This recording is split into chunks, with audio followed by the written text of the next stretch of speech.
This is Democracy Now!, democracynow.org, The Quarantine Report. I'm Amy Goodman. To talk more about the assassination of Malcolm X, we're joined by his daughter, Ilyasah Shabazz.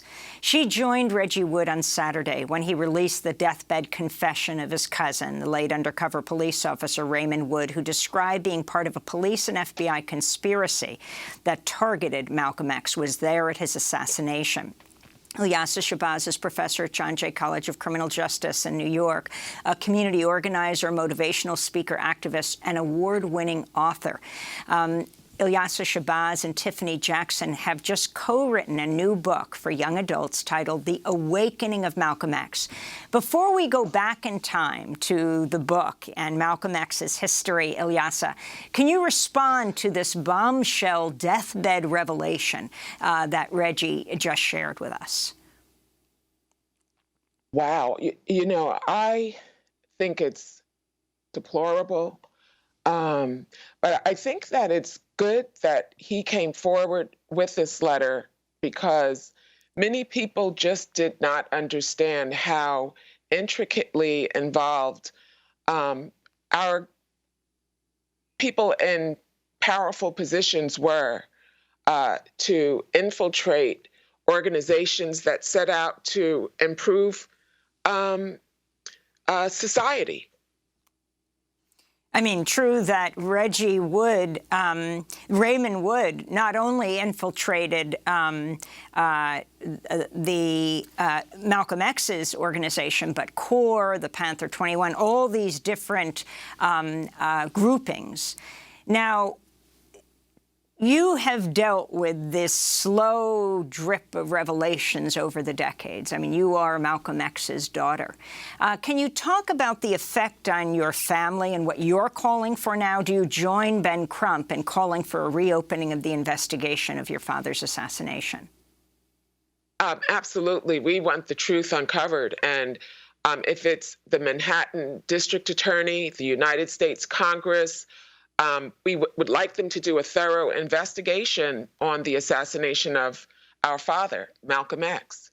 You know, it was quite challenging, you can imagine, for my mother, who was a young woman, pregnant with my youngest sisters, the twins, had 4 babies, to walk into the Audubon excited to see her husband because their home had been firebombed just a week prior on the evening of Valentine's Day.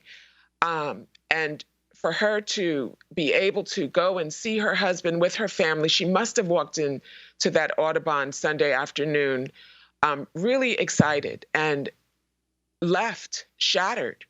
And when I discovered this letter, when I discovered this Reggie Wood with this information, you know, I thought of my mother, I thought of my father, just a young man. All he wanted was for America to live up to her promise of liberty and justice for all. And he worked quite diligently for 12 years looking for solutions to this ongoing problem.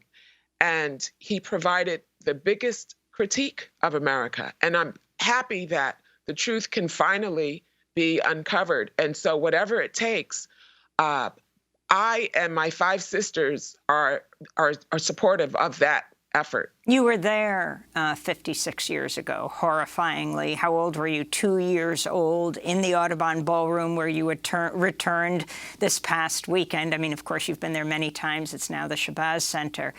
56 years ago, when he was gunned down, you were there with your sisters and mom. That's right.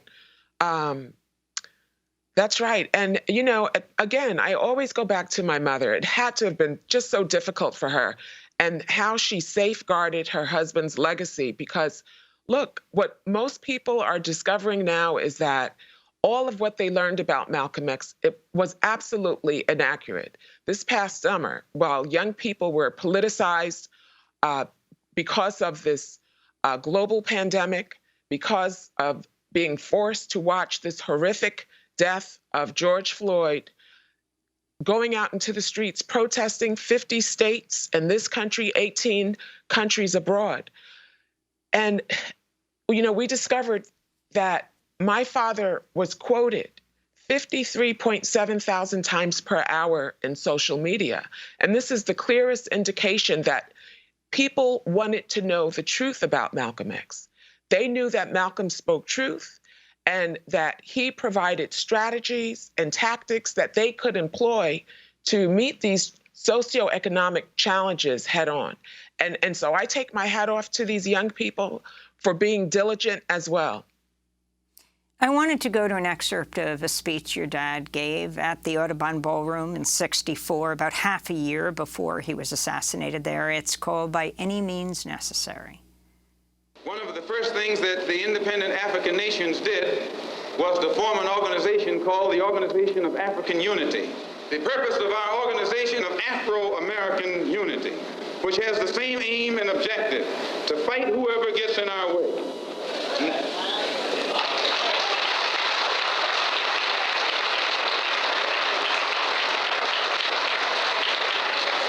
To bring about the complete independence of people of African descent here in the Western Hemisphere, and first here in the United States, and bring about the freedom of these people by any means necessary.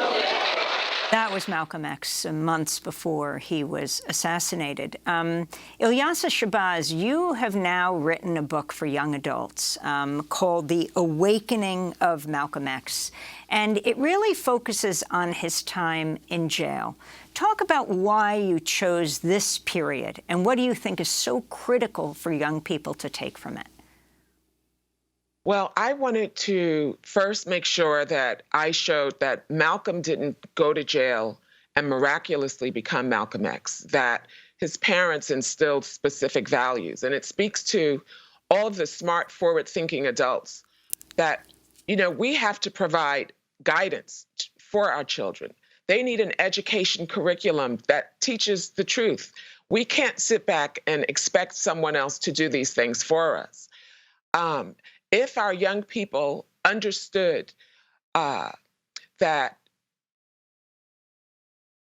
say, in world history classes, as I teach my students, that Africa is the cradle of the most advanced, thriving civilization ever to exist in mankind. And if they also learned about the impressive kingdoms of Benin, Fudajello, Mali, Egypt, to the same degree that we teach them of ancient Greece and Rome, then we might better appreciate the beauty and magnificence of non-white civilizations in Africa, Asia, and Latin America. And we would have the opportunity to teach our children love, respect, instead of instilling these values of hate and discrimination. Rather, love and respect for ourselves and then for humanity. You know, I think all of these things are extremely important. Write the book in the first person. What was it like to inhabit your father's perspective in this way?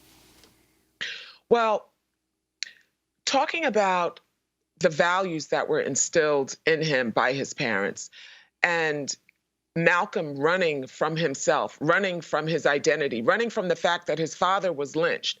His father was the president of the chapter president of an organization that was commanded by millions of followers in the 1920s, that he purchased land that was then reserved for whites only.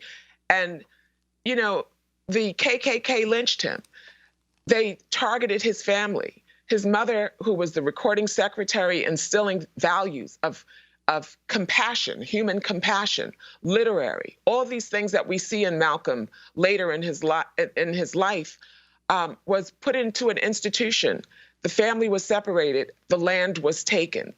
And so when Malcolm finds himself in jail, we find that Malcolm is still smart.